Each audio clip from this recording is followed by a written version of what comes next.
तो आदाब, नमस्कार, गुड इवनिंग, सत श्री अकाल। एक बार फिर आप तमाम लोगों का स्वागत है क्राइम तक की कहानी के इस एपिसोड में। उम्मीद है पूरी फैमिली अच्छी होगी। तो जय हिंद गाइज, एक नई इंटरेस्टिंग स्टोरी आपके लिए लेके आ चुका हूँ। तो चलिए सबसे पहले अपन स्टोरी को सुन लेते हैं, इसके बाद में डिस्कस करेंगे। सीधे आज की कहानी पर आते हैं। आज की कहानी हम लोगों ने बहुत सारे भूत प्रेत, ज़मीन पर ये सारी चीज़ें तो सुनी है, लेकिन ये कहानी सिर्फ ऐसा नहीं है कि हवा हवाई है, बल्कि वाकई ये हवा की एक कहानी है और इसका बाकायदा दस्तावेज़ है। और the ghost of flight 401, flight 401 के भूत के नाम से ये कहानी जानी जाती है। कहानी करीब 52-53 साल पुरानी है, लेकिन आज भी इसको लेकर बातें होती हैं। इस कहानी की शुरुआत होती है 1971 दिसंबर में। 1971 दिसंबर में एक ईस्टर्न एयरलाइंस कंपनी की फ्लाइट ट्राई सिटर 318 ये उड़ान भरती है। इस प्लेन को न्यूयॉर्क से फ्लोरिडा के लिए जाना था। प्लेन में कुछ 180 मुसाफिर सवार थे, 180, और इन सभी को न्यूयॉर्क में ये सभी बोर्ड हुए और उसके बाद इनको फ्लोरिडा पहुंचना था। 1971 की बात है। टेक ऑफ के बाद सब कुछ नॉर्मल था, सब कुछ ठीक ठाक चल रहा था। जब सिग्नल बंद हुआ, वो जो इंडिकेटर होता है जब एक बार आप टेक ऑफ हो जाते हैं प्लेन में, अक्सर आपने देखा होगा, तो सीट बेल्ट बांधने की, हालांकि उसके बाद ये भी फिर अनाउंस होता है कि बेहतर ये होगा कि आप लगातार सफ़र के दौरान सीट बेल्ट बांधे रहें, अपनी जगह बैठे रहें, ज़रूरत ना हो ना उठें, लेकिन तमाम लोग अपनी अपनी ज़रूरत के हिसाब से उठते हैं। तो सीट बेल्ट का जो साइन था वो अब ऑफ हो गया। प्लेन एकदम बिल्कुल अपने हिसाब से चल रहा है, सब कुछ, मौसम भी ठीक है। थोड़ी देर के बाद अब जो तमाम एयर होस्टेस हैं वो अपनी अपनी जगह से उठती हैं और रिफ्रेशमेंट यानी ब्रेकफास्ट और बाकी चीज़ों के लिए वो तैयारी करना शुरू कर देती हैं। इनमें से एक एयर होस्टेस थी जिनका नाम था फे मेरीवीदर। तो मेरीवीदर अपना काम करने के लिए उठी। वो जहाज़ के पिछले हिस्से में गई और जहाँ पे आप आमतौर पर आपने देखा होगा जो शौचालय है, टॉयलेट है, उसके पास वो सारी चीज़ें जो खाने पीने का सामान है, पानी या फिर ब्रेकफास्ट, लंच जो भी देते हैं, वो सब वहाँ पे रखा होता है। और प्लेन में अक्सर गरम गरम ही खाना मिलता है, तो ओवन का भी इस्तेमाल होता है। कई बार ऐसी पैकिंग होती है कि वो वैसे ही गर्म होता है। तो मेरीवीदर अपनी जगह से उठकर उस जगह पे पहुंचती हैं जहां सारी चीज़ें रखी हुई थी। अब उनको ट्रॉली पे रखना था और सर्व करना था अपनी साथी के साथ। लेकिन वो जैसे ही पीछे पहुंचती हैं और ओवन के करीब जाती हैं, अचानक चौंक उठती हैं। उन्हें ओवन के ग्लास पे एक चेहरा नज़र आता है। फ्रंट का जो पोर्शन था वो शीशे का था और वो बिल्कुल ऐसा लग रहा था जैसे वो शीशा जो है ना ओवन का, वो टीवी का स्क्रीन हो गया हो। तो अचानक एक चेहरा दिखाई देता है। मेरीवीदर घबरा जाती है। उसके बाद वो पीछे हट जाती है। फिर थोड़ी देर के बाद उसे लगता है शायद उसका वहम है और वो दोबारा आगे बढ़ती है खाना गर्म करने के लिए, खाना निकालने के लिए। लेकिन जैसे ही वो दोबारा जाती है, फिर अचानक वो चेहरा सामने आ जाता है स्क्रीन पर। अब एयर होस्टेस वाकई घबरा जाती है। वो वहाँ से हटती है और सबसे करीब उसके जो बाहर बैठे हुए थे वो उनके पास पहुँचती है। वो थे उस फ्लाइट के इंजीनियर मूर। तो मेरीवीदर फ्लाइट इंजीनियर मूर के पास पहुँचती है और जाकर कहानी बताती है कि मैं ऐसे ऐसे खाना निकाल रही हूँ, लेकिन वहाँ पे ओवन के स्क्रीन पे अचानक एक चेहरा आता है और उसके बाद फिर चेहरा गायब हो जाता है और 2 बार मैं देख चुकी हूँ। मूर को अजीब सी बात लगती है, हंसी आती है। वो कहता है चलो मैं देखता हूँ। अब उसके बाद वो उनके दोनों के साथ वहाँ पहुँचता है फूड स्टोर के पास जहाँ पे वो रखा हुआ था ओवन। जब मूर पहुँचता है और ओवन के करीब जाता है, अचानक वो चेहरा एक बार फिर उभरता है और ऐसा लगता है वो कुछ कहना चाह रहा है। पहले तो मोर भी घबरा जाता है, लेकिन फिर वो ध्यान से सुनता है बड़ी हिम्मत करके कि वो कहना क्या चाहता है। और उसकी वजह ये थी कि मोर ने उस चेहरे को पहचान लिया था जो ओवन पे उभर कर आ रहा था, आसमान में चलते हुए, उड़ते हुए प्लेन में। और उसने पहचाना कि ये कोई और नहीं बल्कि इसी एयरलाइंस का एक एक्स, जो अब इस दुनिया में नहीं है, एक और engineer, flight engineer Don Repo है। अब डॉन रेपो का चेहरा ओवन के ग्लास पर देखकर मोर घबरा जाता है, लेकिन फिर वो हिम्मत करके सुनता है कि वो कुछ कहना चाहता है, और उसके बाद वो दोनों सुनते हैं वो जो लाइनें कहता है। तो डॉन रेपो जो पुराना इंजीनियर था फ्लाइट का, वो अचानक इनसे कहता है कि सावधान रहना, जेट में आग लगने जा रही है। ये कहने के बाद वो चेहरा ओवन से गायब हो जाता है। अब दोनों घबरा जाते हैं, मैरीवेदर एयर होस्टेस भी और डॉन रेपो भी। लेकिन डॉन रेपो को लगता है कि ये वहम है, भूत प्रेत में वो बिलीव नहीं करता, लेकिन ये था कि उसने पहचान लिया कि ये उसका पुराना इंजीनियर है। खैर, जब ये सारी चीज़ें हो रही थी, फ़्लाइट की ड्यूरेशन बहुत ज़्यादा थी नहीं, उसके बाद फ़्लाइट तय वक्त पर अपनी मंजिल तक पहुंच जाता है। सारे मुसाफिर उतर जाते हैं। उतरने के बाद ये बात मोर जो है अपने बाकी लोगों को बताता है और कहता है कि ऐसी सी बात है, उसने कहा है कि जेट में आग लग सकती है। इत्तेफाक से जब ये फ्लाइट लैंड किया और टेक ऑफ करने वाला था, तब तक जो इंस्पेक्शन हुआ तो उसमें पता चला कि उसके इंजन में कुछ ख़राबी है। अब उसके बाद उस इंजन की ख़राबी को दूर करने के लिए बात की गई, तो आए फ़्लाइट डिले हो गई। जो मुसाफिर थे उनको किसी और प्लेन में भेज दिया गया, और इस फ़्लाइट की अब जो बाकी चीज़ें थी उसको चेक करना शुरू कर दिया। पूरी तफ्तीश हुई, जांच हुई। उसके बाद ये हुआ कि अब मुसाफिरों को उड़ाने से पहले एक बार इसका ट्रायल ले लिया जाए कि ये ठीक है कि नहीं है।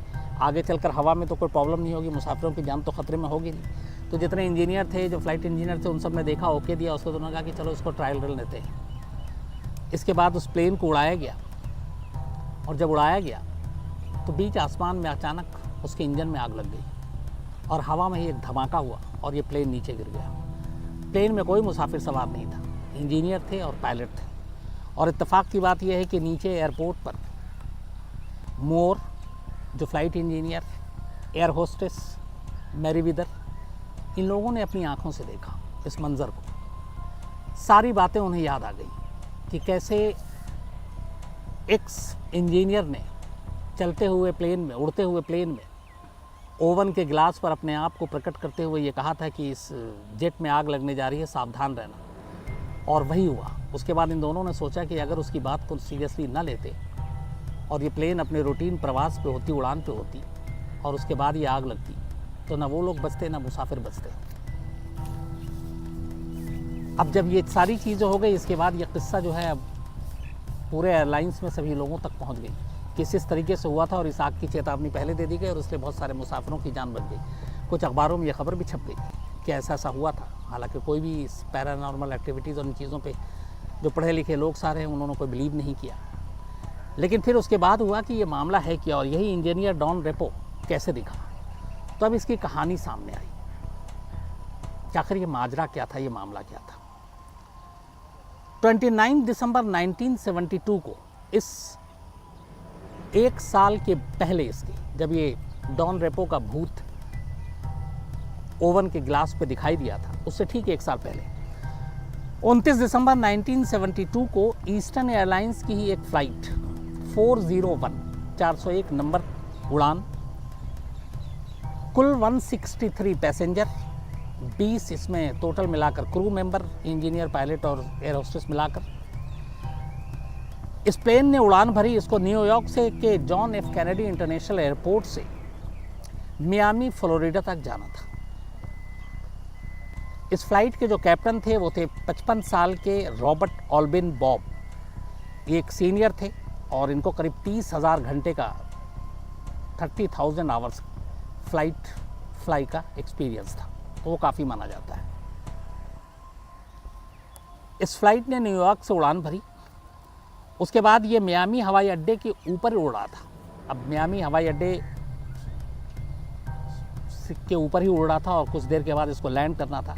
लेकिन अचानक पायलट को ये लगा कि जब उन्होंने अपना लैंडिंग गियर डाउन किया तो उसका सिग्नल नहीं आ रहा, जबकि लैंडिंग गियर डाउन करने के बाद एक ग्रीन रंग का बटन जलना चाहिए, उससे ये इशारा मिल जाता है कि लैंडिंग गियर काम कर रहा है, लेकिन वो आया नहीं।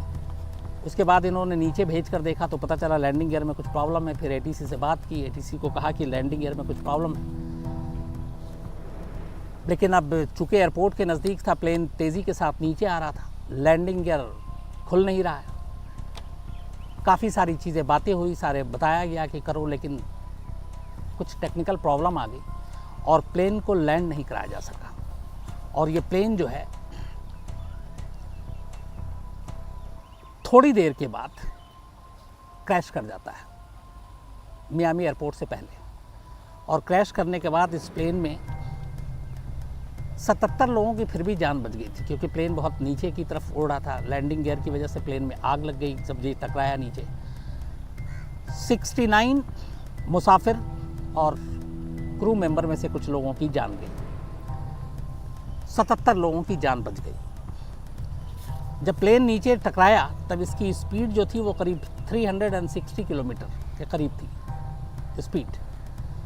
तो एक टेक्निकल रीज़न की वजह से ये 401 फ्लाइट क्रैश कर गया। क्रैश करने के बाद अब इसकी जांच शुरू हुई। अब प्लेन में चूंकि आधे से ज़्यादा मुसाफिर बच गए थे, आधे की मौत हुई, नीचे का मामला था, तब उसकी पूरी जांच हुई। जहाज़ के भी कई हिस्से बेकार हो गए, लेकिन कई जहाज़ के पुर्जे, कल पुर्जे और सारी चीज़ें वो सलामत थी।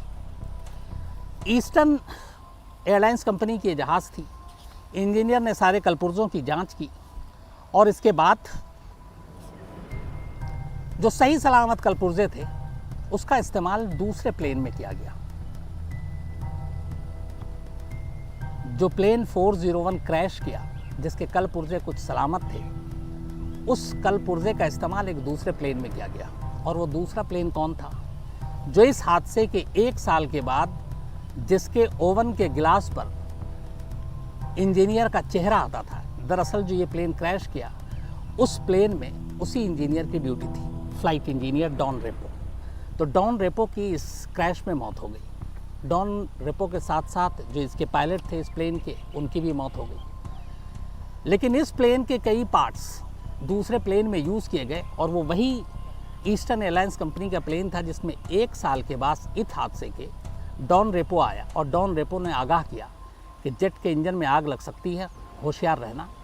और वाकई प्लेन लैंड किया, टेक्निकल प्रॉब्लम आई और उसके बाद उसमें आग लगी बीच आसमान में, वो प्लेन क्रैश कर गया, लेकिन मुसाफिर उसमें सवार नहीं थे। तो एक ऐसा प्लेन जो प्लेन क्रैश किया जिसमें फ़्लाइट इंजीनियर की मौत हो गई, वो फ्लाइट इंजीनियर दूसरे प्लेन में आकर अपने कुलीग को आगाह करता है कि इस प्लेन को में आग लग सकती है, इसलिए तुम लोग होशियार रहना। जब ये सारी कहानी सामने आई और ये बात आई कि ये वाकई अच्छा, ख़ास बात ये थी कि जिस जगह पे डॉन रेपो नमूदार हुआ, सामने आया, जिस फूड कॉर्नर पे, जहाँ पे वो कॉर्नर में प्लेन में खाने पीने का सामान था, जहाँ ओवन रखा हुआ था, वो पूरा हिस्सा जो वहाँ पे बहुत सारे ऐसे पार्ट्स जो है इसी क्रैश प्लेन के यूज़ किए गए थे। जो प्लेन क्रैश किया गया हुआ था जिसमें डॉन रेपो की मौत हुई थी, वो पूरा हिस्सा, ख़ास तौर पर उसके ज़्यादातर कलपुर्जे और सारी चीज़ें इस क्रैश प्लेन से जो बच गए थे उसका इस्तेमाल हुआ था। इसके बाद फिर बहुत सारी बातें हुई कि क्या यही वजह थी कि क्रैश प्लेन का जो मर चुका एक इंजीनियर था वो दूसरे प्लेन में आकर ये आगाह करता है। लेकिन इसको लेकर बहुत सारी जांच हुई, इंक्वायरी हुई और बात चुके दो पढ़े लिखे, एक दूसरा इंजीनियर दूसरे फ्लाइट का जो कह रहा मैंने भी देखा, एक एयर होस्टेस ने अपनी आंखों से देखा और उन लोगों ने बताया कि ऐसा होगा और सेम वैसा हुआ। तो इसको लेके हवाई बातें नहीं थी, बाकायदा इसकी पूरी छानबीन की गई और इसीलिए इसका नाम दिया गया the ghost of flight 401। Flight 401 भूत के नाम से भी इसको जाना जाता है और इसके ऊपर बाकायदा किताब तक लिखी गई। तो ये 2 ऐसे प्लेन की कहानी थी जो एक दूसरे से जुड़ते हैं। अब इसमें कितना सच, कितना हकीकत, कितना फसाना मुझे नहीं मालूम, लेकिन हाँ, रिकॉर्ड पे ये सारी चीज़ें हैं। फ़्लाइट 401 भी है, फ़्लाइट 401 का क्रैश भी है और उसके ठीक 1 साल के बाद उसी एयरलाइंस के एक दूसरे प्लेन का, जिसमें टेक्निकल ख़राबी के बाद बिना मुसाफिरों को उसको ट्रायल के लिए उड़ाया गया, उसका क्रैश होना और उसके क्रैश होने से पहले फ़्लाइट इंजीनियर और एयर होस्टेस का ये बताना कि ऐसा हमें इससे पहले ही बता दिया था और उस शख्स ने बताया जिसकी प्लेन क्रैश में पहले ही मौत हो चुकी थी। तो ये थी कहानी आसमानी। तो उम्मीद करता हूँ गाइज़ ये स्टोरी आपको बहुत ही अच्छी लगी होगी। एक हॉन्टेड, एक सीक्रेट, एक एयरप्लेन से मतलब भूत हाँ स्टोरी ये थी। तो गाइज़ मैं आपको बता दूं कि अगर आपको ऐसी इंटरेस्टिंग स्टोरियां बहुत ही अच्छी लगती हैं तो आप इस चैनल पर बने रहें, क्योंकि अपने इस रियल स्टोरी पे केवल और केवल इंटरेस्टिंग स्टोरियां जो कीवर्ड के हिसाब से सर्चेबल ज़्यादा होती हैं वही मैं यहाँ पे लेके आता हूँ। जो सबसे ज़्यादा डिमांडिंग होती हैं वही स्टोरियाँ आपको यहाँ पर लेके आता हूँ। तो गाइज़ आपको बहुत ही अच्छी स्टोरी लगती है तो आप यहाँ पर बने रहें, क्योंकि इंटरेस्टिंग स्टोरियाँ आपको यहीं पर मिलेंगी। तो मिलते हैं नई इंटरेस्टिंग स्टोरी के साथ में, तब तक के लिए जय हिंद।